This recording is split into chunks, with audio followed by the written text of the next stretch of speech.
Manuela, você está vendo a tela? Sim, professora, tá. Certo. Então, vamos lá. Essa aula, ela vai ser dada em 3 encontros, que é saúde mental, né? Saúde mental em enfermagem. Então, vamos começar. Quem entrar depois, aí pega a aula no andamento, tá bom? Então, vamos falar sobre a parte de psiquiatria e saúde mental. Então, a gente sabe que a saúde mental, ele é um ramo da psiquiatria, né?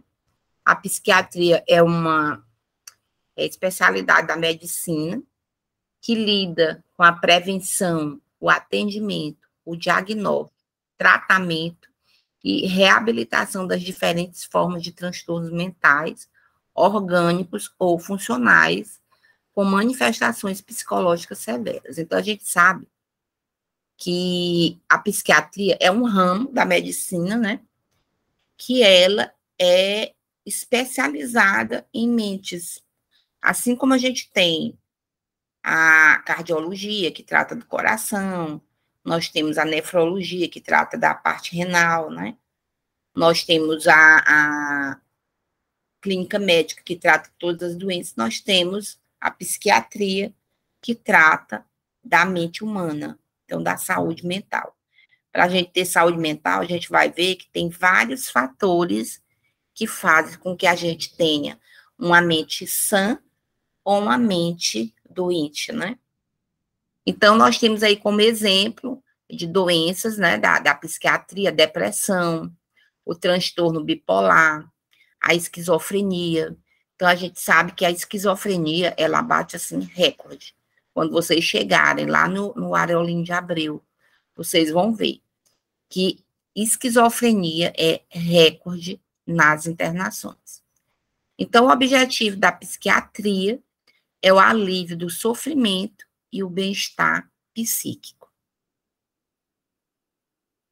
E aí temos aí como classificação da psiquiatria, nós temos a psiquiatria social. Essa psiquiatria social estuda os fatores sociais, como o caráter, né?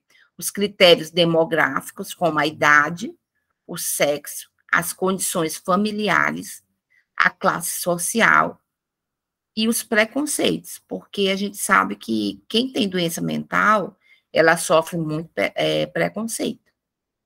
Todos são responsáveis pela doença mental. A gente sabe também, se você for pegar lá no hospital psiquiátrico, vai ver que tem muito mais homens internados do que mulheres. Por que será? Né? Bom dia, Kailane.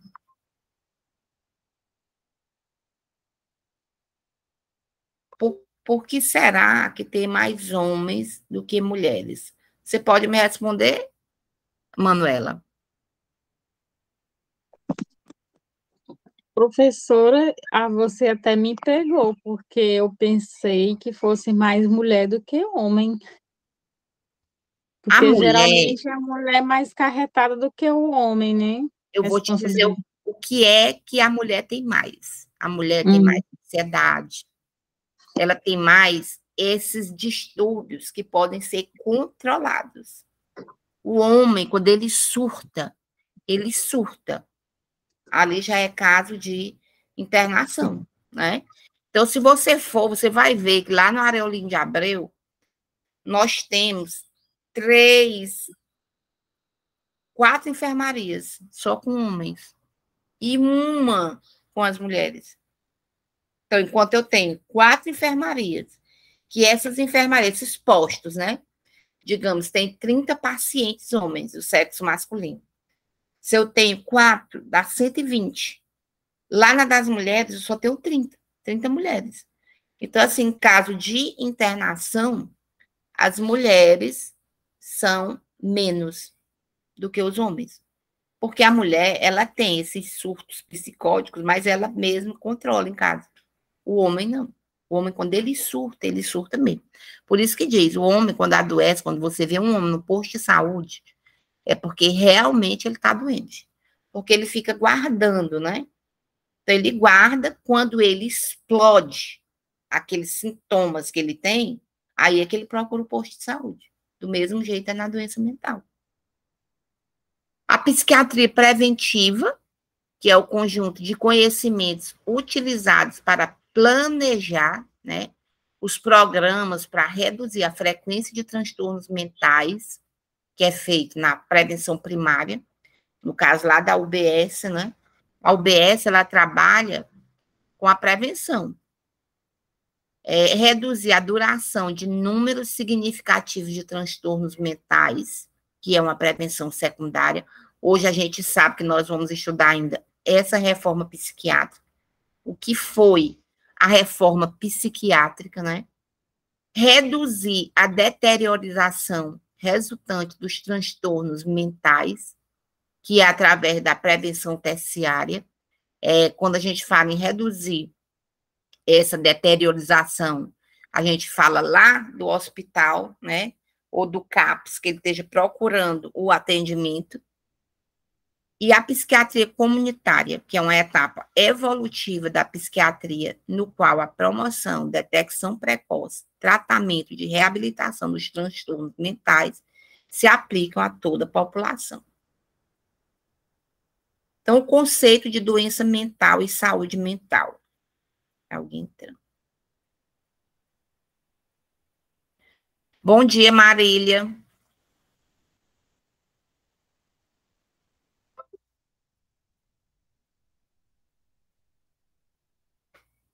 Então, vocês podem me dizer qual é a diferença de doença mental e saúde mental?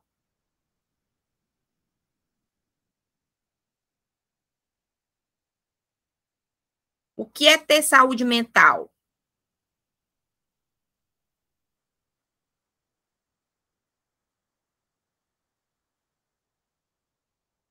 E meninas que estão acompanhando a aula, Kailane, Marília e Manuela.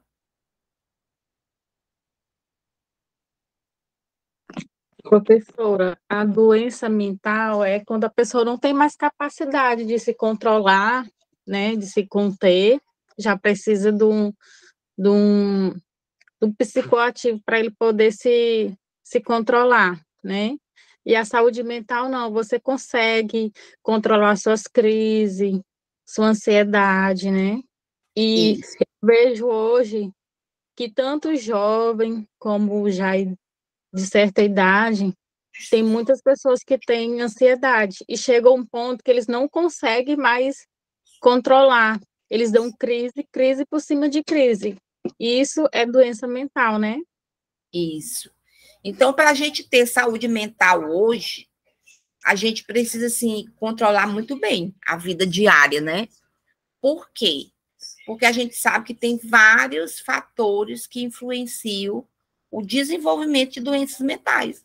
Nós temos aí o estresse, nós temos a vida que a gente vive, né? Conta, a gente tem que correr para trabalhar, a gente tem que dar conta das coisas que a gente precisa para viver, tem que ter uma renda digna, né? Então, assim, para a gente ter saúde mental, a gente tem que ter um equilíbrio, porque a gente sabe que esses transtornos, eles vão fazer parte da nossa vida. Agora, claro, quando eu tenho uma ansiedade, né, uma ansiedade comum, aquela corriqueira, né, que a gente tem, mas que não consegue controlar, aí precisa do psicoativo, como você disse. O psicoativo é que vai controlar essa doença, né, essa patologia.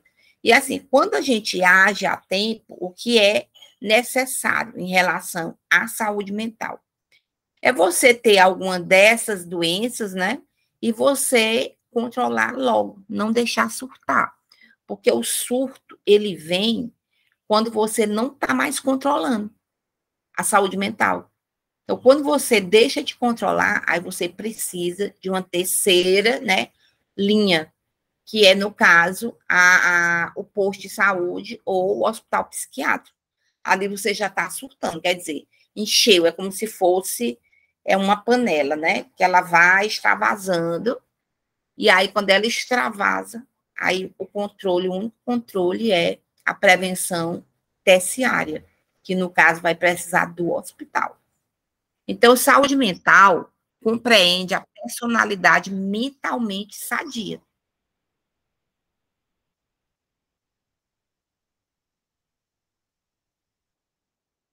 Bom dia, Bruna. Então, é a personalidade mentalmente sadia. Para a gente conseguir continuar a ter essa mentalidade sadia, aí a gente tem que controlar aqueles fatores que. Peraí, tem alguém falando.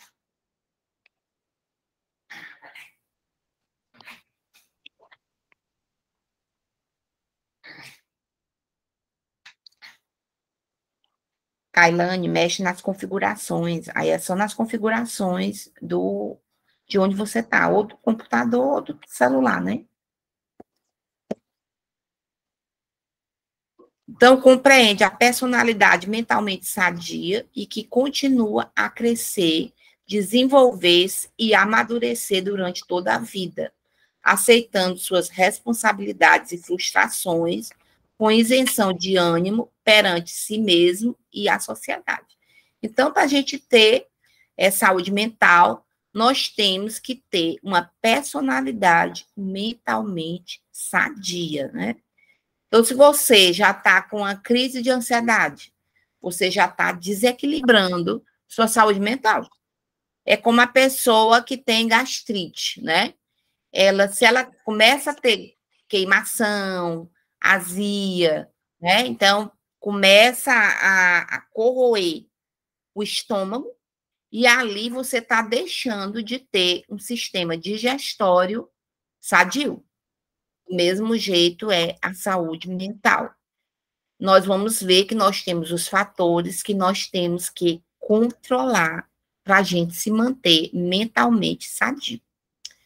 A doença mental, ela pode ser conceituada como sendo a incapacidade do indivíduo para o autoconhecimento realista e tolerante, como sentir interesse pelo semelhante, seguir sua própria consciência, satisfazer suas necessidades sem prejudicar os demais e tolerar as tensões e frustrações.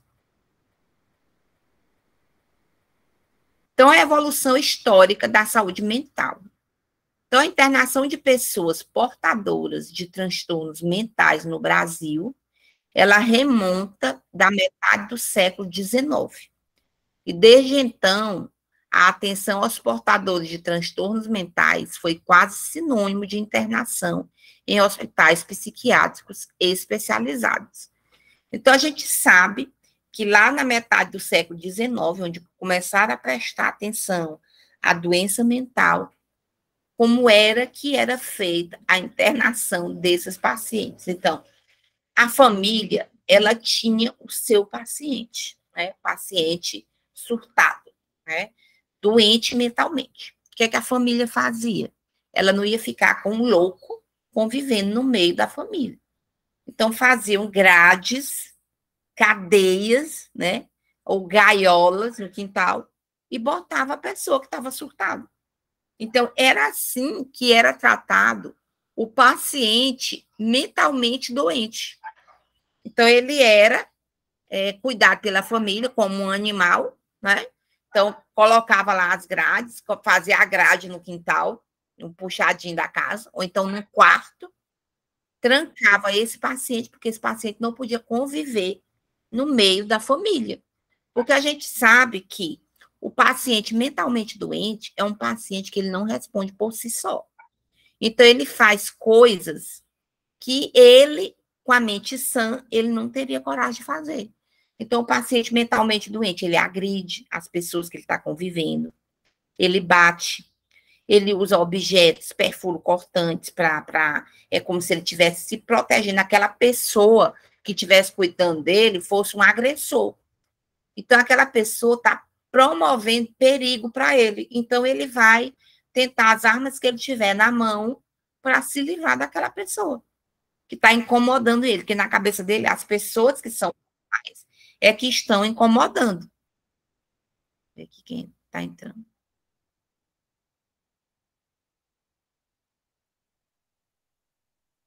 É a Cláudia, né? Bom dia, Cláudia.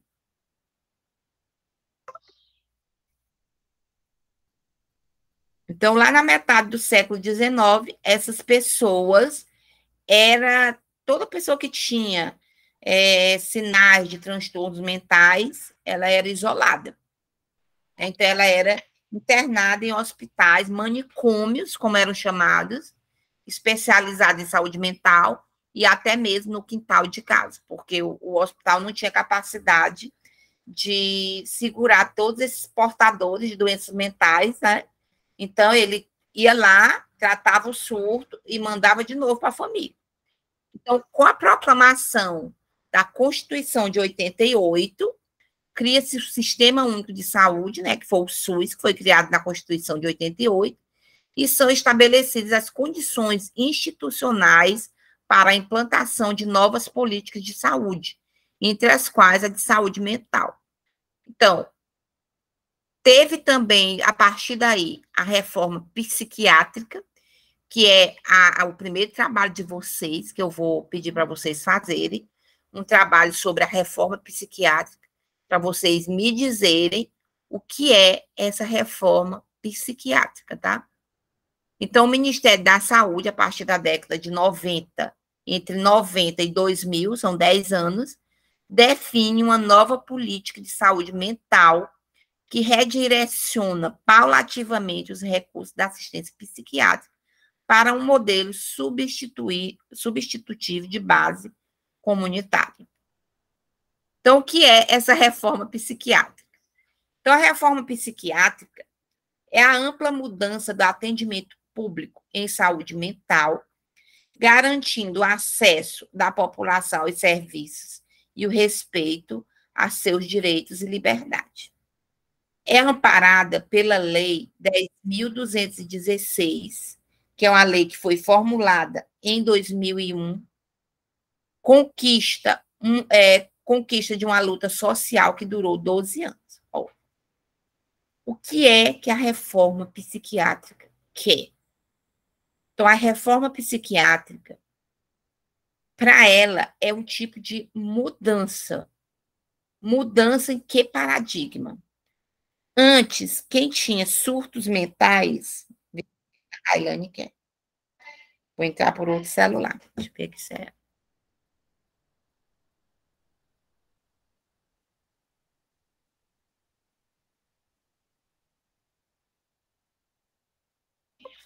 Bom dia. Não sei se é a Kailane que está entrando por outro celular.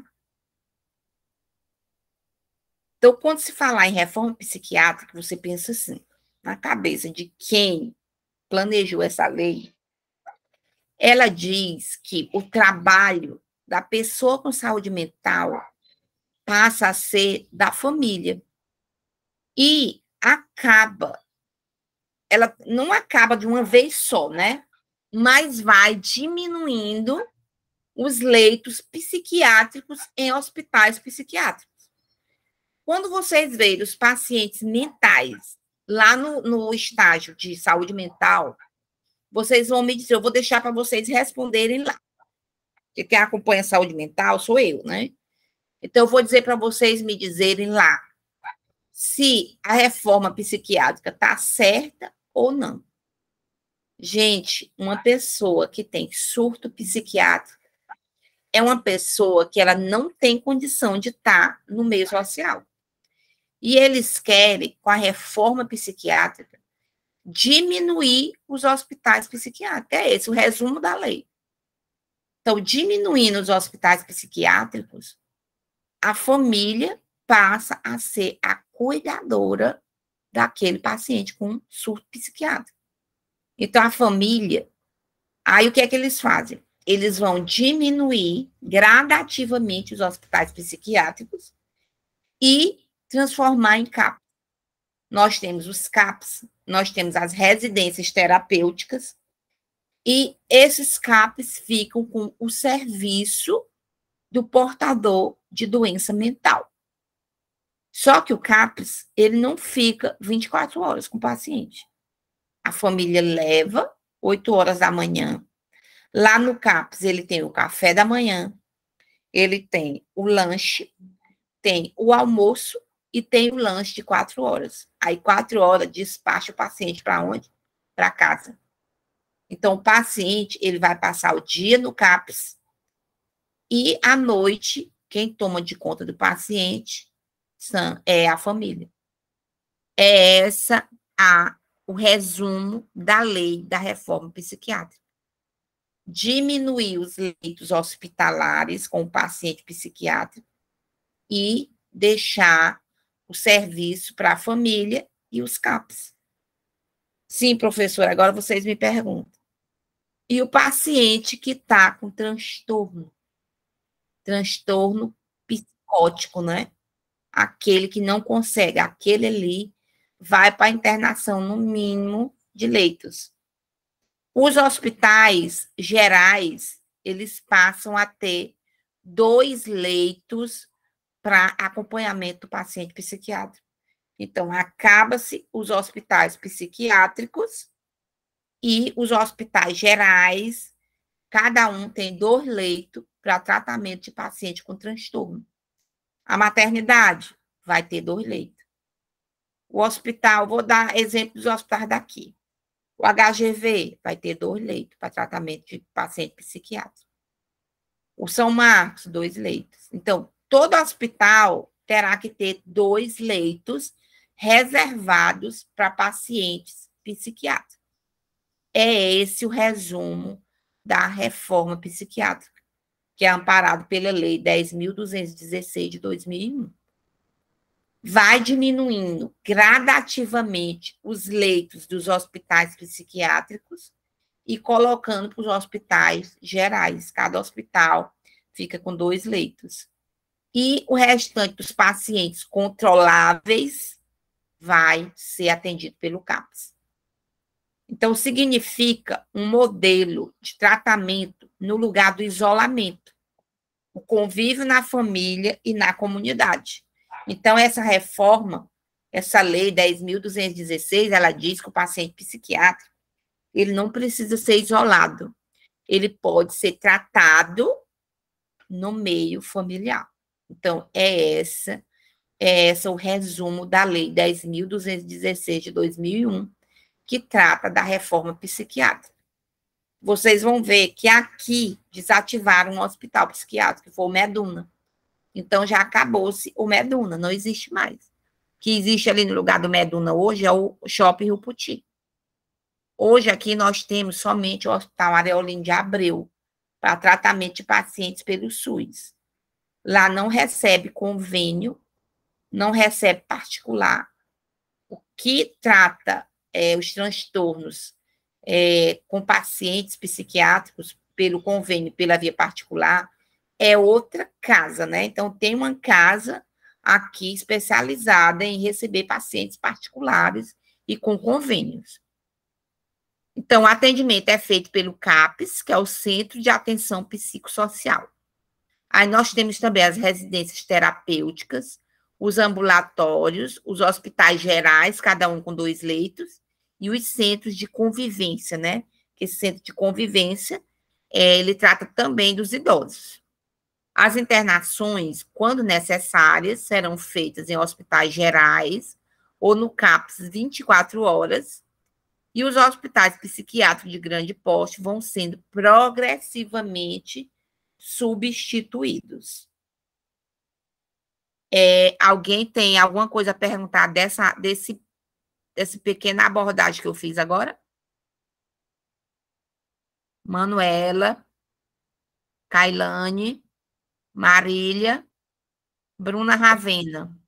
E, professora, em questão ao CAPS, como você falou, aqui na minha cidade, estava tendo uma reunião segunda-feira sobre a questão que, quando o paciente vai na UBS, o enfermeiro ou o médico, ele dá o Encaminhamento. o encaminhamento para o CAPS, né? Aí eles colocam lá, urgente, né? Aí, quando eles chegam lá no CAPS, eles passam novamente pela triagem, aí percebe que não é urgência, né? Sim. Aí eles estão falando que fica superlotando os CAPs. porque a demanda não é urgência, né? Aí fica assim, superlotando. Aí o PSF é o seguinte, como é que é feito? Porque eu também trabalho no PSF, né? Então, o paciente, se ele tiver surtado, aí a gente tem que encaminhar. O paciente que ele está lá com uma ansiedade, o médico passa o remédio, o médico do PSF passa o remédio e aí encaminha para o psicólogo. Por quê, Manuela? Que tem que ser encaminhado para o CAPS. É isso que eu te digo que a lei 10.216, ela está falha. Por quê?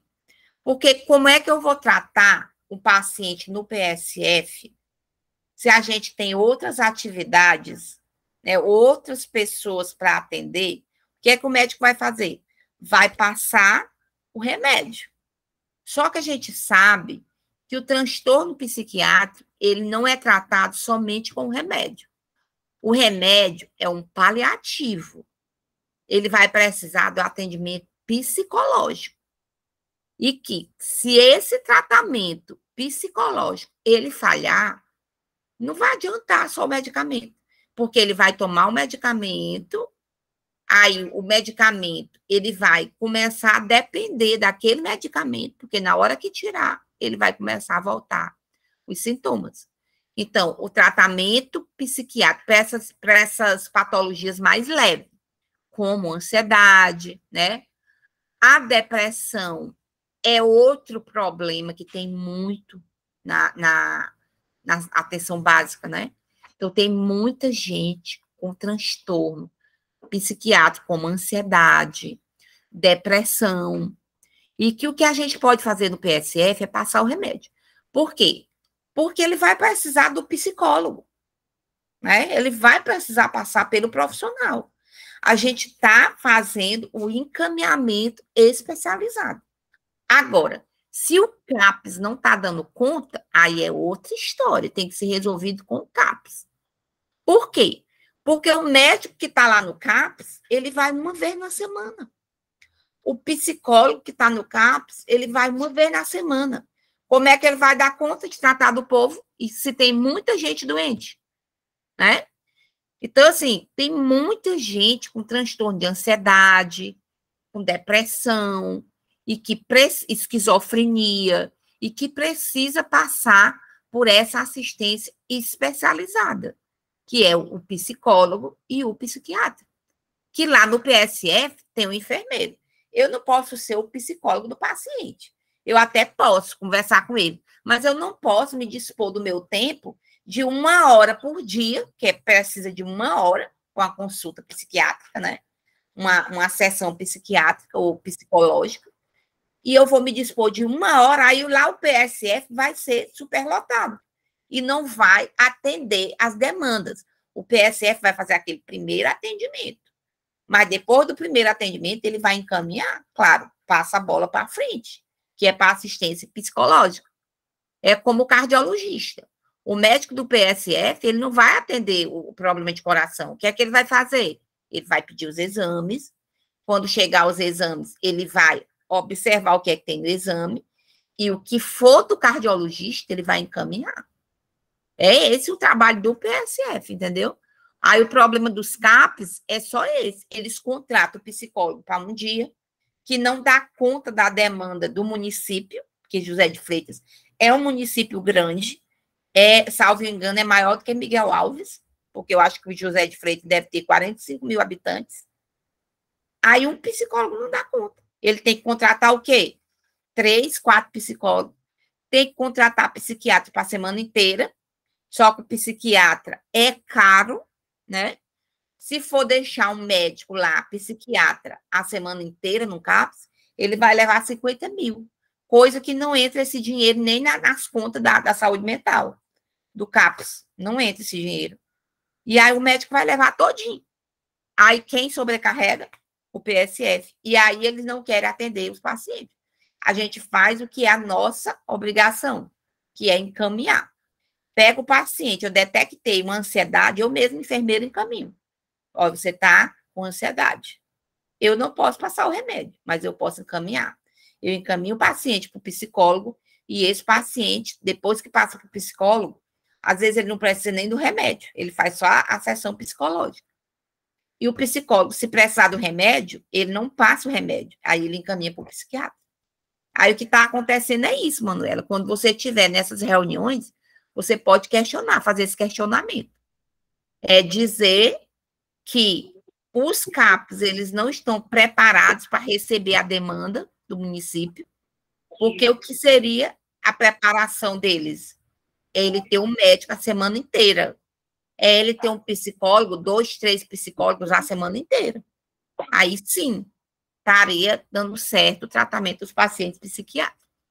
Vocês vão ver, quando você estiver no hospital, aqui no Areolino de Abreu, que vocês vão ver que não tem condição da pessoa com transtorno psiquiátrico ficar no meio da família, daquele jeito ali. Claro que a gente não quer ver, né? Mas que eles surtam, eles ficam fora de si. Então, deixa para você tirar suas próprias conclusões.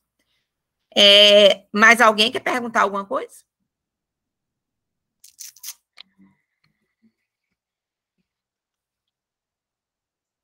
Alô?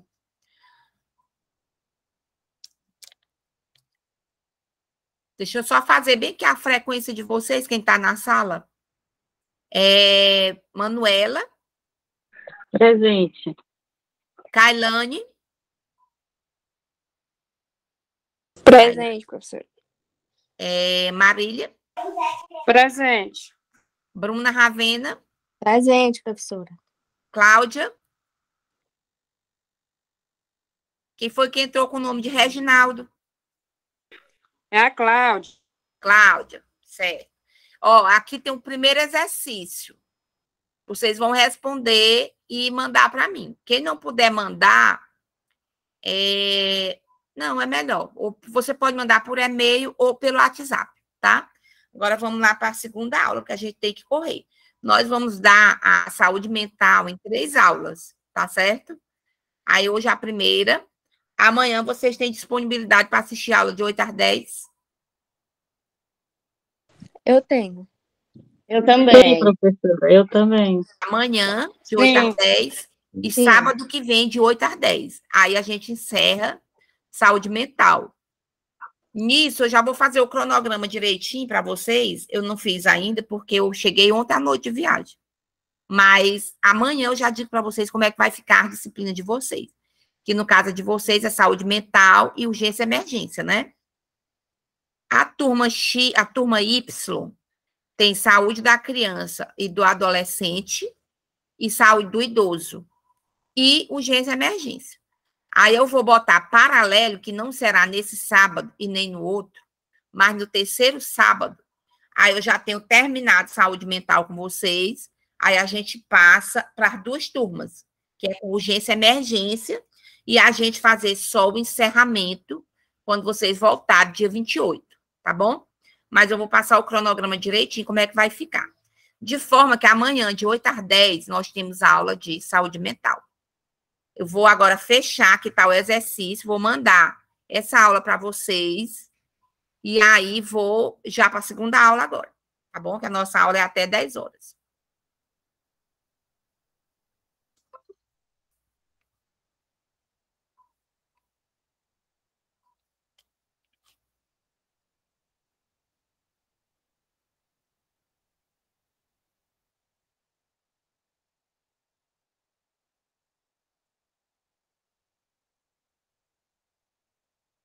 Deixa eu ver bem que essa atriz.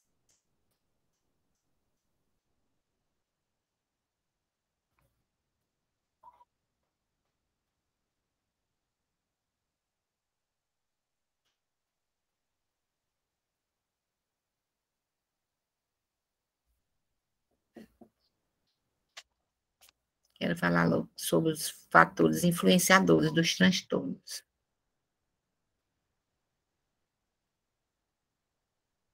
Então, nós temos aqui a parte dos transtornos mentais.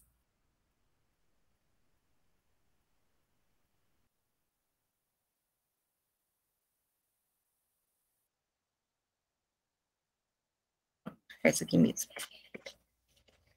Estão conseguindo ver a tela, né? Então, Sim. nós vamos falar sobre os fatores influenciadores dos transtornos mentais. A gente falou agora aqui, a gente sabe qual é a diferença de doença mental e de saúde mental. Então, ter saúde mental é a gente ter uma mente sã, como se diz, saúde mental, mente sã. Será que todo mundo hoje é mentalmente saudável?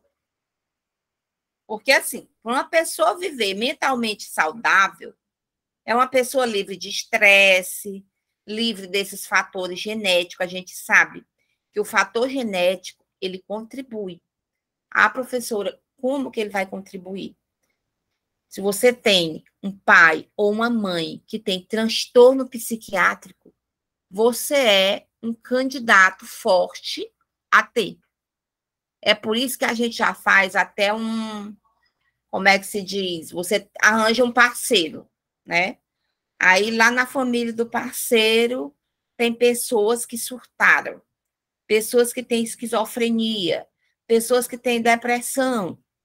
Então você observa, seus filhos poderão nascer com esses transtornos, porque ele também é genético.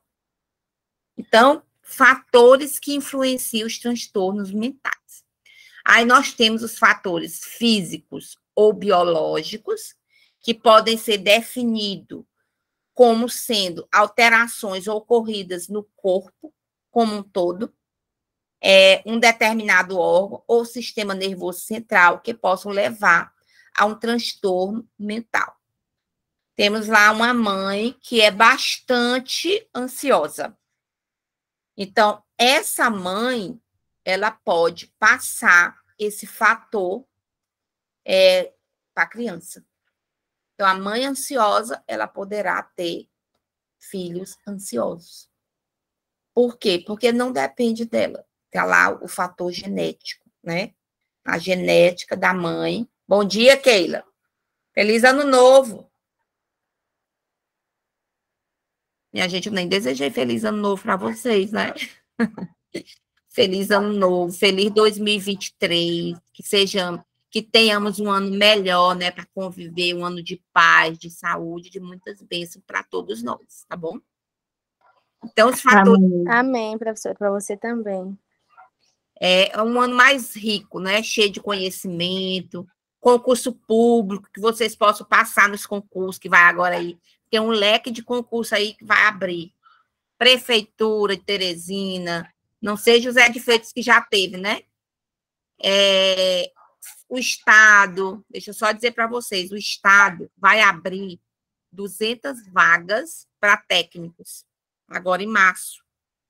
Isso é uma pessoa que trabalha lá, amiga minha, que é serviço prestado lá na maternidade. Ela diz que a nova maternidade vai ser aberta em abril. Essa aqui da Kennedy, tem 5 andares, minha gente, é um show, o hospital lá. Então, vai abrir 100 vagas para enfermeiro e 200 vagas para técnico. Não vai ser concurso, vai ser seletivo. E vocês aproveitem para correr para terminar esse curso e pegar o corém de vocês. Então, podem ser definidos, né, os fatores físicos ou biológicos, como sendo alterações ocorridas no corpo como um todo, como eu já falei, em um determinado órgão ou sistema nervoso central que possa levar a um transtorno mental. Então, a pessoa que tem crises de ansiedade. Então, ela começa, quando a pessoa vai procurar o médico, ela já está com um transtorno ali para explodir. Ela sente dor no peito, é como se fosse um infarto, sente falta de ar, não dorme direito, né? Então, a pessoa que tem ansiedade é desse jeito. É uma pessoa que começa com sintomas leves e desses sintomas vai passando a ser mais grave, né? Então, nós temos aí o fator genético ou hereditário.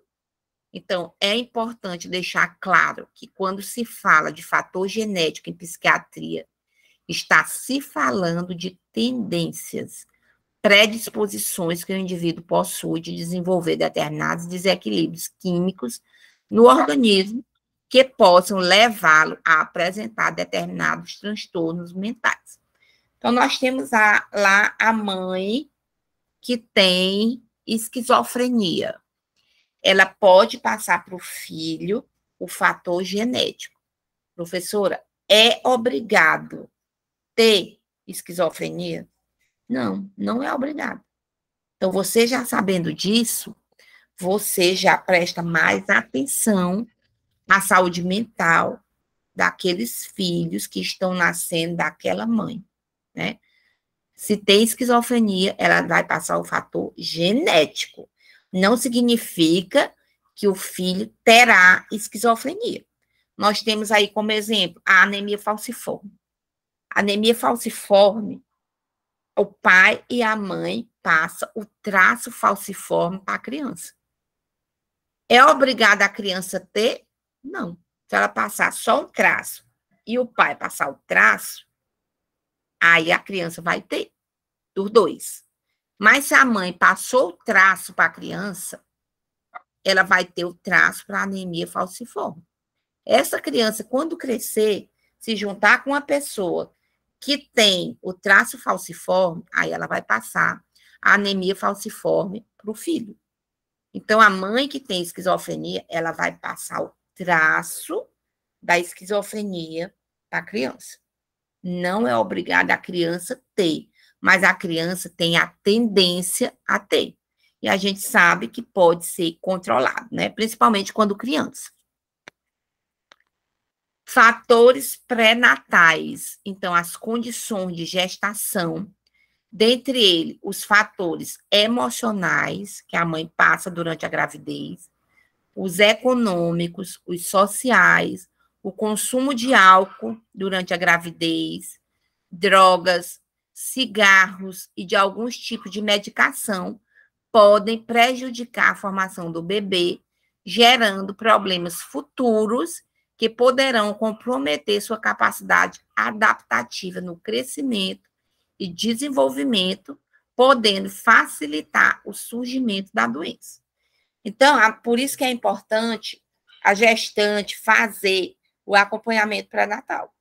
Então, o acompanhamento pré-natal, a gente sabe que a mãe, ela fica bastante vulnerável, né? Então, a mãe fica mais sensível durante o pré-natal, fica mais chorosa, qualquer coisa ela chora, ela fica mais deprimida, isso é do pré-natal mesmo, da gravidez mesmo. Então, ela fica mais deprimida. Então, essa fase da mulher, ela necessita de um acompanhamento mais de perto. Então, é por isso que a mulher tem que fazer o pré-natal, que é justamente para isso. Então, já foi confirmado através de pesquisas que a mãe que era deprimida, que tinha crise de ansiedade durante o pré-natal, ela passa tudo para a criança. Então, a criança, ela absorve aquilo que a mãe está passando. É por isso que se a mãe está ansiosa, é necessário a gente fazer o acompanhamento mais de perto com a mãe. Eu outro dia estava fazendo o pré-natal de uma gestante, e eu gosto muito de música, assim, calma, né? Música relaxante. Aí eu peguei e botei meu celular, botei uma música relaxante, né? E aí deixei tocando os pré-natais. E a gestante entrou.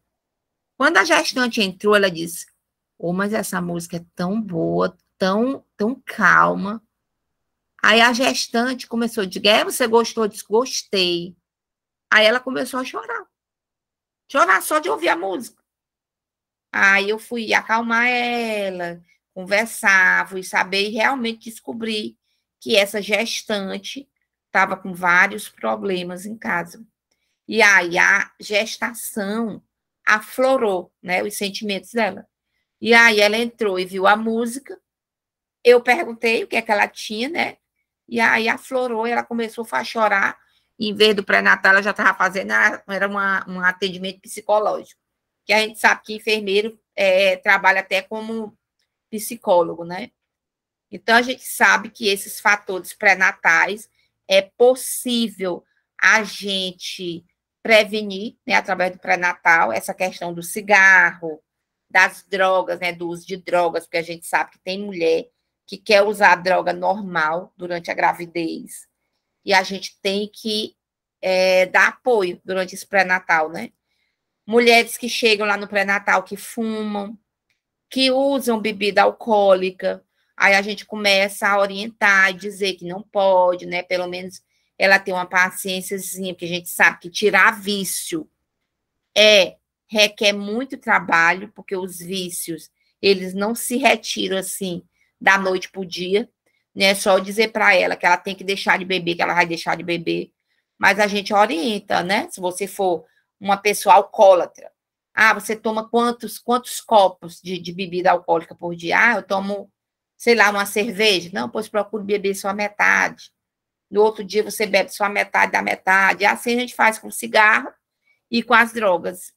As drogas a gente diz também, né? Vá usando uma mais leve, não use isso, né? Porque o nosso dever é justamente orientar em relação a esses vícios e que podem deixar traços fortíssimas no bebê, né? Então, a gente tem que orientar durante o pré-natal. Nós temos fatores perinatais, que é tudo aquilo que acontece durante o nascimento do bebê. Em algumas situações, o bebê pode sofrer danos neurológicos devido a traumatismo ou falta de oxigenação no tecido cerebral.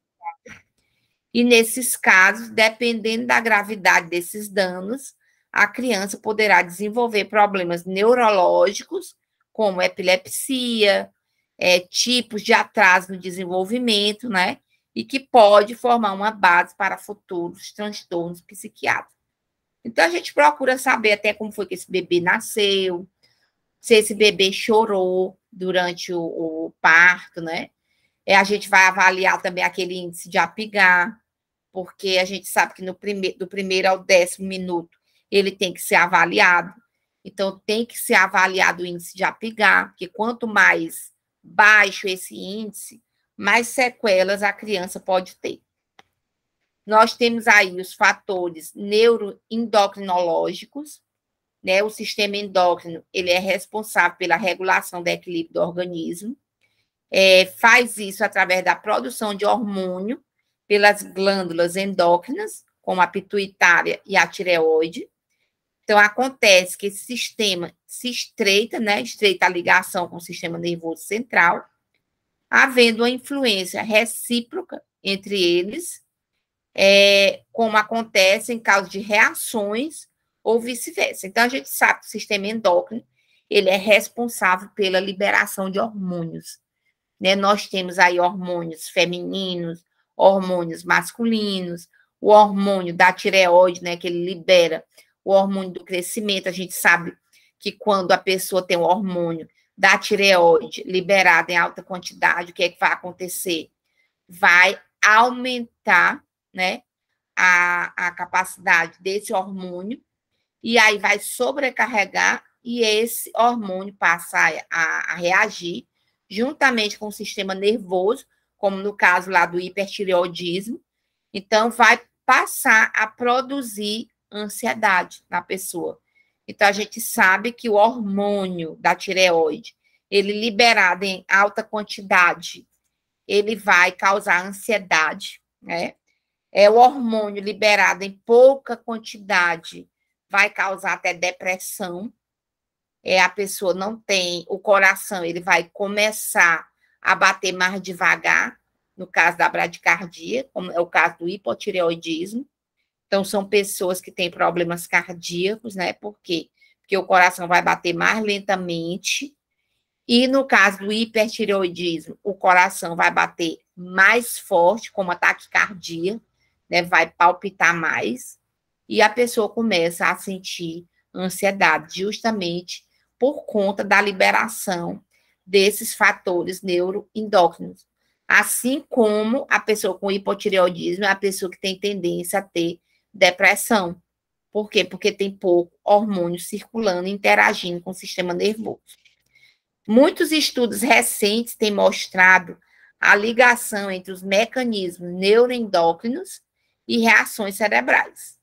As mudanças hormonais podem influenciar o estado de humor e deflagrar até mesmo estados psicóticos, como é o caso da psicose puerperal ou tensão pré-menstrual. Então, essa TPM que o povo tanto fala, né? Então, é questão hormonal, que é liberado pelo sistema neuroendócrino, e esse sistema vai interagir com o sistema nervoso, e aí vai causar surtos na mulher. Esses surtos são momentâneos. Na mulher que não está grávida, né, a mulher normal, vai ser chamado pelo nome de TPM, que é tensão pré-menstrual, que ocorre antes da menstruação. Então, antes da menstruação, a mulher vai apresentar esses fatores, né? E que muitas mulheres têm vontade de bater, as mulheres ficam nervosas, ficam mais ansiosas, e a mulher tem que detectar. Porque tem mulher que, durante a TPM, tem que tomar o ansiolítico, que é o calmante. Então, ela já sabe que está na TPM, ela vai lá e toma o medicamento. Tem até um medicamentozinho que é muito bom, aquele Passiflorin, que é um medicamento natural, e que a mulher, quando está com TPM, ela detecta e ela toma esse remedinho, que é a base do maracujá, e que vai acalmar o sistema nervoso e vai fazer Como é o nome, professora? Repita, por favor. Passiflorin. Passiflorina, tá bom. Aí você toma durante a TPM, que é para acalmar, né? Dar aquela acalmada. E durante o parto, né? O puerpério, a mulher também tem essas crises, que é chamada de psicose puerperal. Então, nesse período, a mulher, ela tem, assim, um surto psicótico, que ela tem vontade de matar a criança. Então, nesse período, que é detectada a psicose puerperal, a mulher, ela tem que saber identificar, é uma doença, né? É uma doença na mulher, na puérpera, é uma doença e tem que ser tratado. Então, eu já conheci vários casos de pessoas que jogam o filho para fora. Lá em Miguel Alves mesmo, a gente teve uma paciente que ela pariu e ela pegou o bebê, ela pariu de parto normal, ela teve o bebê, 3 dias depois, ela foi deixar o bebê no mato, ela abandonou a criança. E aí, essa criança, uns meninos estavam jogando no campo, e aí detectavam na caixinha, né? Aí vira o bebê. Graças a Deus que nenhum bicho viu, né? Porque eu conheço outro caso que a pessoa liberou num campo e os porcos comeram a criança. Mas essa foi encontrada intacta. O nome da menina hoje é Vitória, né? Botaram o nome de Vitória. E a mãe, depois que foi tratada, foi devolvida a criança para ela. Então, hoje ela se dá muito bem com a filha dela, mas ela fez isso durante o puerpério, né? Depois que ela teve, 3 dias depois, ela pegou a criança e jogou no mato. Mas ela estava com a psicose puerperal, foi comprovado que ela estava doente. Aí, depois do tratamento, a juíza devolveu, porque ela ficou sobre o meio judicial, né? Aí a juíza pegou e mandou devolver para ela, porque ela tinha sido tratada. Isso, claro, não foi 3 dias depois, mas depois de um mês, 2 meses, que ela foi tratada e realmente ela ficou em si. Aí foi devolvida a criança para ela. Mas a psicose puerperal é uma doença e a mulher tem que ficar atenta, né? Quando tiver o bebê, que ela não puder. Gente, deixa eu só responder bem aqui uma pessoa.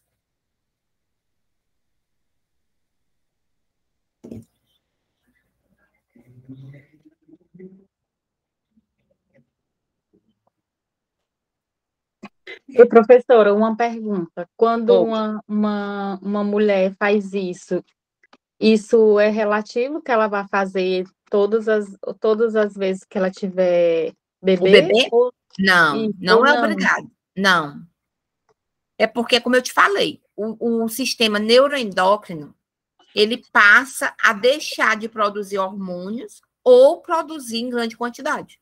Então, isso aí é consequência do hormônio dela que está sendo liberado, né, pelo sistema neuroendócrino.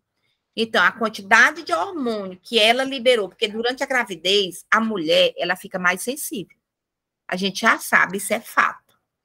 Então, o sistema neuroendócrino trabalhou juntamente com o sistema nervoso e aí liberou mais hormônio. Então, esse hormônio fez com que essa mulher tivesse, naquela gravidez, ela liberasse o hormônio e aí ela tivesse aquele surto. Mas não é obrigada em toda gravidez, não. Ela pode, agora ela vai ficar mais atenta, né? Ela vai ficar mais atenta na próxima gravidez, de fazer o pré-natal direitinho, se ela já tiver crise de ansiedade.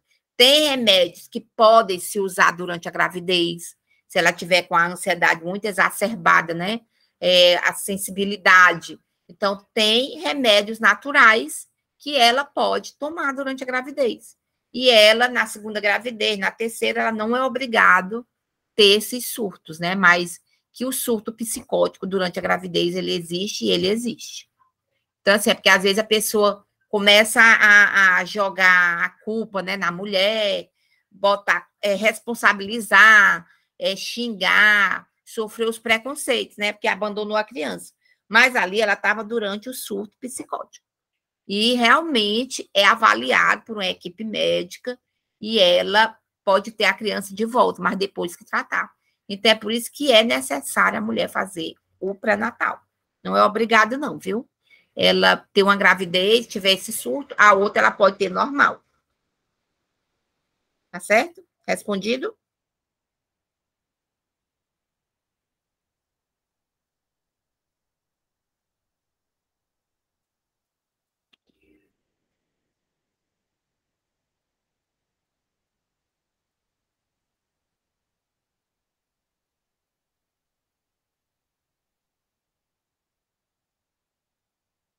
Já, já, minha filha. Então, vamos lá. Fatores ligados a doenças orgânicas. Então, o transtorno mental também pode aparecer como consequência de determinada doença orgânica, tal como infecções, traumatismo, vasculopatias, intoxicações, abusos de substância e qualquer agente nocivo que afete o sistema nervoso central. Eu vou citar aqui duas características que vocês vão dizer, realmente está surtando. É quando ele está sobre o uso de drogas, né, drogas ilícitas, como maconha, crack, cocaína, principalmente essas aí. Ele pode ter os surtos psicóticos. Eles têm alucinações, vocês vão ver quando verem, porque no Areolinho de Abreu tem muita gente internado em decorrência de surtos por conta de uso de drogas ilícitas. Intoxicações com medicamentos, né? Tomou medicamento demais, começa a ter alucinações, até o transtorno obsessivo, né? Compulsivo. Basta afetar o sistema nervoso central. Fatores ambientais.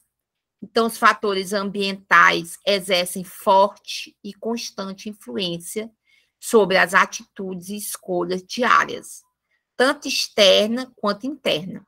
As reações a cada estímulo ambiental se darão de acordo com a estrutura psíquica de cada pessoa, e essa estrutura psíquica estará intimamente ligada às experiências que a pessoa teve durante a vida.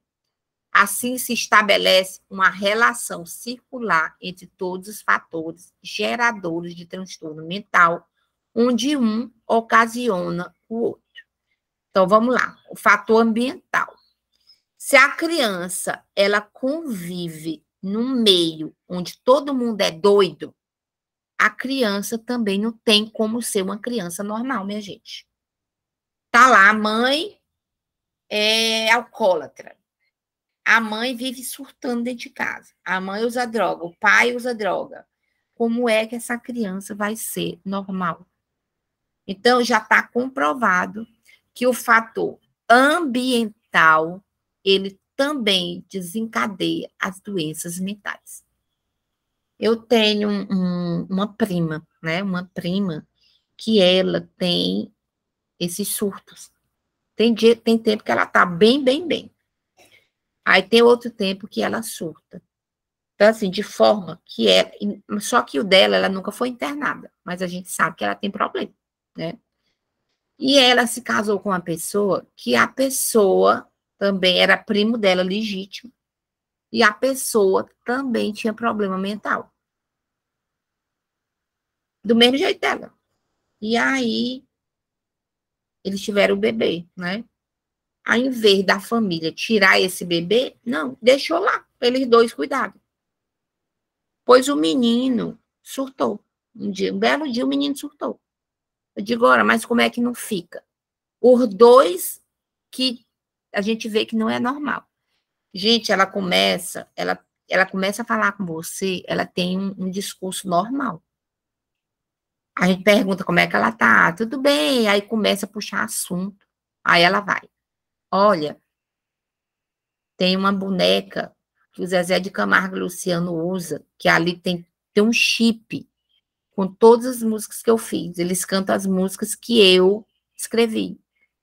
Aí você começa a entrar na vibe dela, pensar que quem tá ficando doido é você. Por quê? Porque ela começa o discurso normal. E aí ela começa a transvariar com essas falas, né, dela. Porque a gente sabe que a pessoa que tem doença mental é uma pessoa que ela não está no tempo e no espaço. Então, a pessoa, ela começa falando com você e você nota que ela muda o rumo do discurso.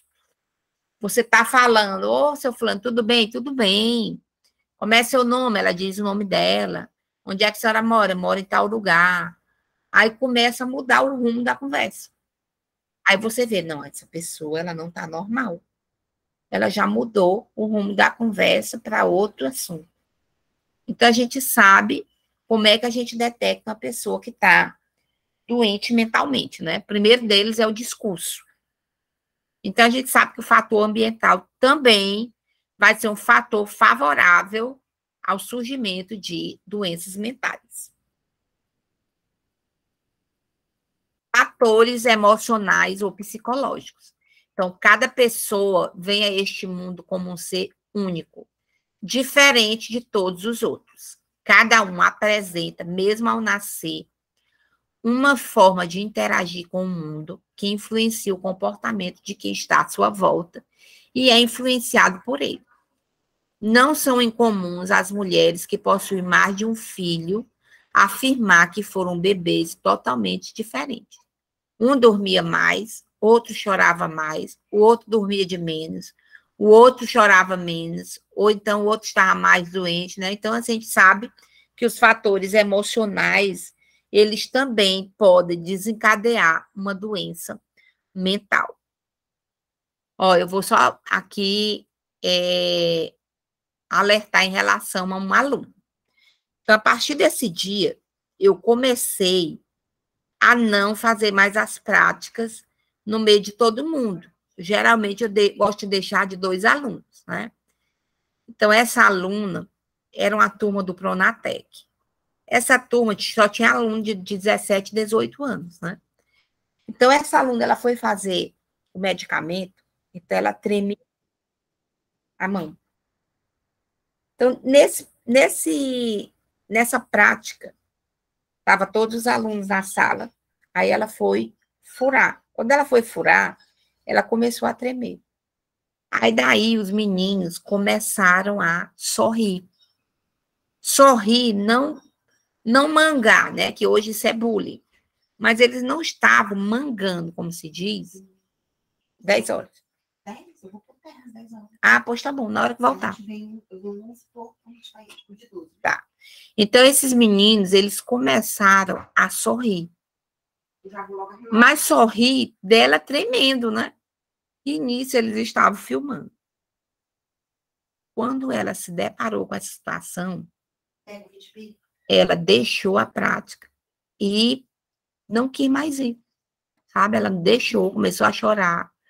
E aí ela não quis mais ir para as práticas. Então, foi necessário um psicólogo para conversar com ela e fazer com que ela voltasse para as aulas. Ela não quis mais ir de jeito nenhum. E disse que chegou em casa chorando. Aí foi que a mãe veio até a escola, foi atrás do que foi que aconteceu, que ela já chegou assim. E aí foi só esse fator que fez ela desenvolver essa doença psiquiátrica nela, né? E aí ela resolveu voltar, depois de muito acompanhamento, 2 meses de acompanhamento psicológico, que era o Pronatec. O Pronatec, ele fica em cima dos alunos, né? E aí ela retornou para as aulas. Mas foi uma situação dessa que fez com que ela fizesse surgir essa doença nela. Então, os sinais e sintomas dos transtornos mentais. Então, os sinais e sintomas, eles também precisam continuar sendo observados e registrados por toda a equipe que atende o paciente, a fim de manter uma avaliação dinâmica dele e ajustar o tratamento sempre que se faça necessário. Nesse aspecto, a participação do técnico de enfermagem é essencial, devendo este conhecer os sinais e sintomas mais comuns e estarem atentos às suas manifestações nos pacientes, a fim de transmiti-las ao restante da equipe. Então, o técnico de enfermagem, ele tem que estar atento, né, aos sinais e sintomas dos transtornos mentais. Por quê? Porque, às vezes, o paciente, ele manifesta um sinal desse, ou um sintoma, e a gente acha que é uma coisa normal. Acha que é frescura do paciente, acha que é besteira. Então, isso aí você vai ter que aprender a detectar esses sinais, né? Que é para você passar para sua equipe, né? No caso, o enfermeiro. E o enfermeiro, se ele não resolver, passar para o psiquiatra. Então, alterações da senso-percepção.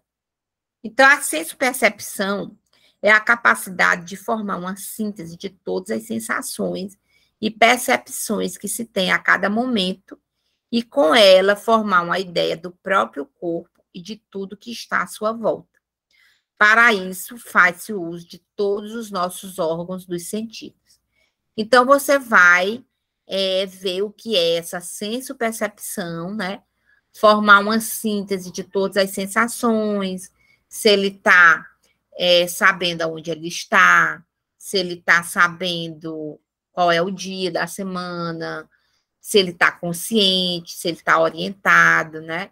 Então, as alucinações são sensações ou percepções em que o objeto não existe, mas que é extremamente real para o paciente e ele não pode controlá-la. Então, o paciente que está com alucinação, ele realmente está vendo. Ele está vendo 2 pessoas, ele está vendo uma cama onde não tem, ele está vendo uma pessoa onde não tem.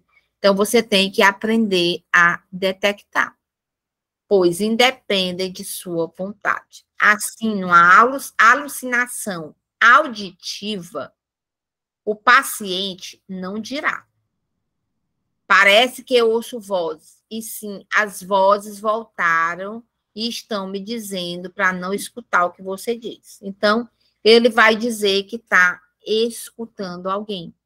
Ele vai dizer que está vendo alguém. Então, ou alguma coisa.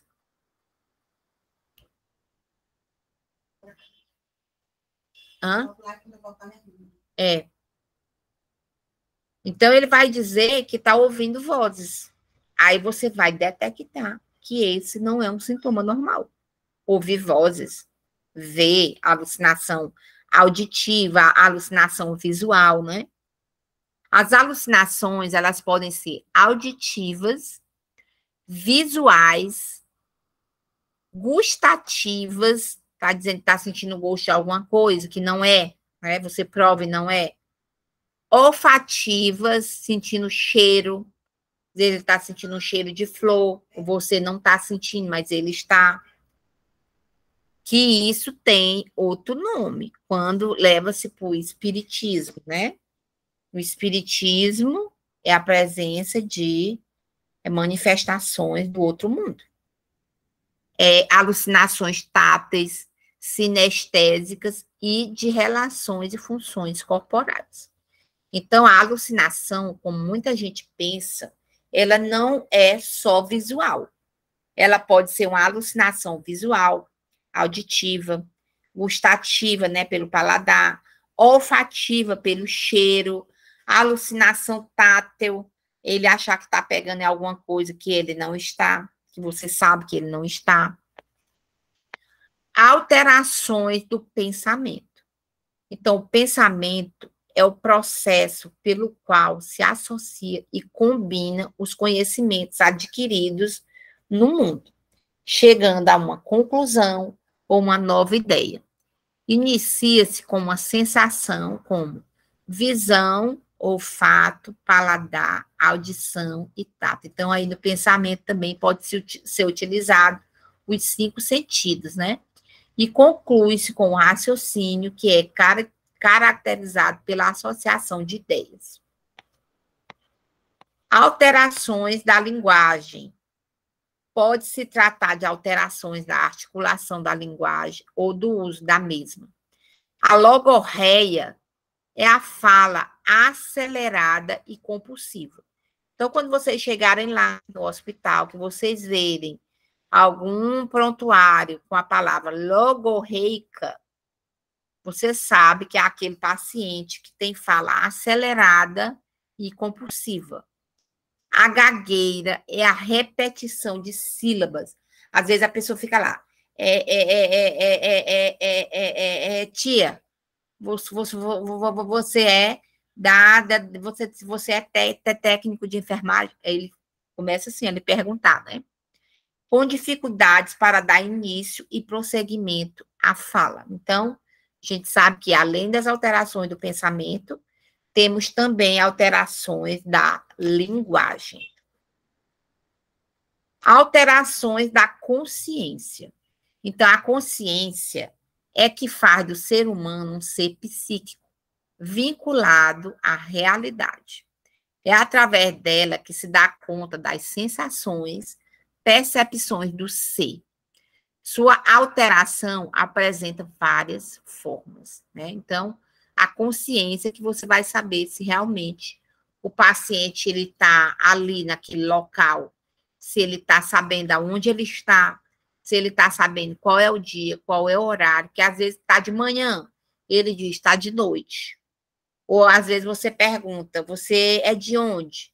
Aí ele diz, é lá de José de Freitas, mas aí você vai dizer, onde é que fica José de Freitas? Ah, fica lá no sul do Brasil. É isso, alteração da consciência, né? Alterações da atenção e da orientação. Então, a atenção é quando se focaliza seletivamente algumas partes da realidade. Para que aconteça, é necessário que o indivíduo esteja bem em estado de alerta. Quer dizer, ele deve estar bem desperto. Como alterações mais comuns, pode-se citar a dificuldade de concentração ou inatenção e a mudança constante de focos de atenção ou distração que pode vir a acontecer nos casos em que está sob o efeito do sono ou de alguma droga, sem que isso se configure em alteração duradoura. Então, alteração da atenção e da orientação é quando o paciente ele não está bem orientado, né? Às vezes ele tomou muito medicamento que ele não sabe também onde ele está. Por quê? Porque o medicamento, ele foi agir lá na área da atenção e da orientação. Alterações da memória. Então, por memória, pode-se entender todas as lembranças existentes na consciência. Então, suas alterações podem ser quantitativas ou qualitativas. Nós temos aí que a hipermnésia é a alteração em que há clareza excessiva de alguns dados da memória. De forma contrária, a amnésia é a impossibilidade de recordar total ou parcialmente os fatos ocorridos durante o início do transtorno.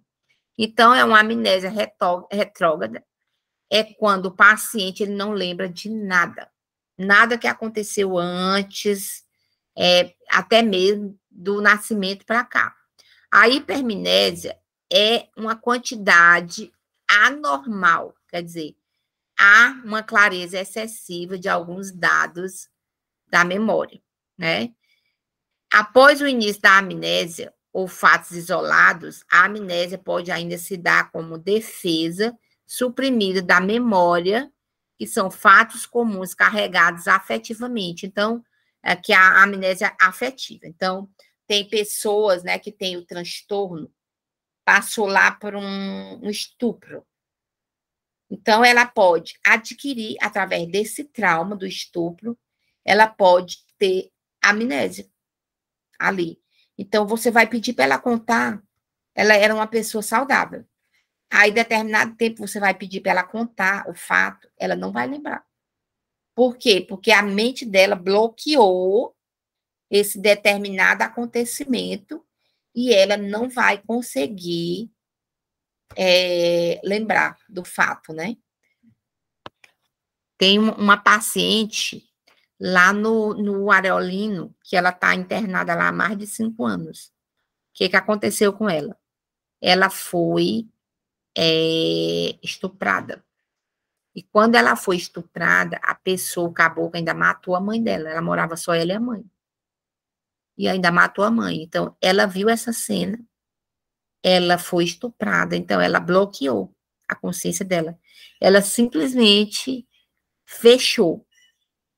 E aí foi internada e tá lá, não tinha ninguém, só ela e a mãe. Aí ela é paciente moradora do Areolino de Abreu. Ela tem mais de 5 anos que tá morando lá. Desde o episódio, ela não conseguiu mais lembrar de nada. Não conseguiu falar mais nada. Ela é uma paciente até cooperativa lá, ela não fala. A mente dela foi bloqueada. Alterações da afetividade. Então, muito resumidamente, pode-se dizer que a afetividade constitui-se na capacidade de experimentar sentimentos e emoções. Dentre suas alterações, podemos citar a labilidade afetiva, que ocorre mudança do estado afetivo sem causa externa aparente. Por exemplo, o paciente pode mudar a mais profunda tristeza para a mais estrondosa alegria em segundos. Aí nós temos o transtorno bipolar, né? Nesse transtorno bipolar, a pessoa, ora está muito alegre, ora está muito triste. Ora ela sai comprando, ora ela sai deprimida porque gastou demais, porque está devendo. Na tristeza patológica, a pessoa sente profundo abatimento, baixa autoestima, geralmente acompanhados de tendência para o isolamento, choro fácil, inibição psicomotora, sendo característica da depressão. Na alegria patológica, o paciente mostra-se eufórico, agitado, com a elevada autoestima, verborreia, grande desinibição, sendo característico de episódio de mania. Alterações do sono. Então, pode ocorrer... Minha gente, vocês estão aí, eu estou só lendo e explicando, e vocês não estão reagindo. Sim, professora. Então... Alterações do sono, que pode ocorrer como um sintoma ou próprio transtorno mental, ou ainda como reação adversa a determinados medicamentos. Então, encontra-se mais facilmente a insônia, que é a falta de sono durante uma parte ou toda a noite, ou período habitual de sono do indivíduo. Pode ser inicial, a pessoa custa pegar no sono, mais característico de quadro de ansiedade, ou terminal, a pessoa acorda na madrugada e não consegue voltar a dormir. É mais característico de depressão. Já a narcolepsia é sono em excesso durante todo o dia. Quer dizer, a pessoa fica dormindo o dia todo. Então, é um dos sintomas, é uma das alterações de doenças mentais. Alterações do movimento. O indivíduo costuma repetir continuamente, sem necessidade de determinados movimentos, sem que haja uma lógica facilmente observável. Então, tem pessoas que eles ficam parados, aí ele fica lá. Então, ou então ele fica sentando e levantando, sentando e levantando. Ou parado, né? Parado num canto. Tem uma colega, né? Que ela, não é nem colega, não, ela é uma conhecida. Ela me disse que o irmão dela estava com uma. Tinha surtado. O irmão dela disse que era normal. Aí ele tinha surtado. Ele surtou, ele ficou num canto da casa, parado. Ele ficava se mexendo, mas só no canto. Então, ele teve alterações do movimento, né? A catalepsia, não, já os tiques são movimentos rápidos e involuntários, também repetitivos. Então, às vezes a pessoa fica parada, ela fica só mexendo com a mão. A catalepsia, que é uma atitude de imobilidade, tal como se fosse uma estátua, mantida pela pessoa, inclusive com posturas aparentemente incômodas, típicas de catatonia. Então, a catalepsia também, não sei se vocês já ouviram falar, já teve pessoas dadas como mortas e que depois de um determinado período a pessoa se levanta.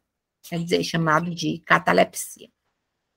Aqui é o exercício número 2, né, da aula 2, que eu vou querer que vocês façam tanto um como o 2, tá? Deixa eu voltar aqui. Vocês têm alguma pergunta para fazer dessas duas aulas? Ou algum esclarecimento, ou exemplo que a gente possa.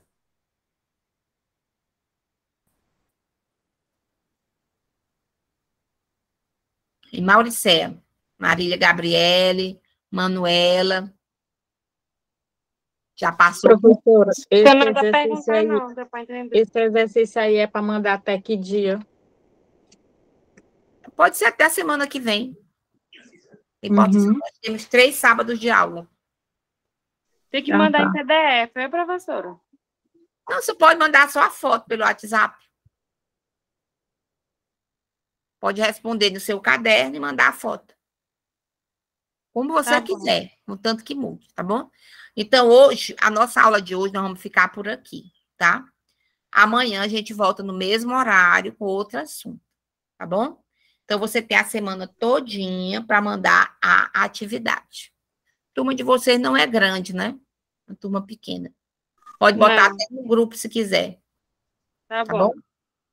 Pois, bom sábado para vocês e até amanhã, às 8h, novamente. Obrigada. Por nada, professora. Bom dia. Bom dia. Tchau, professora. Bom dia. Bom dia.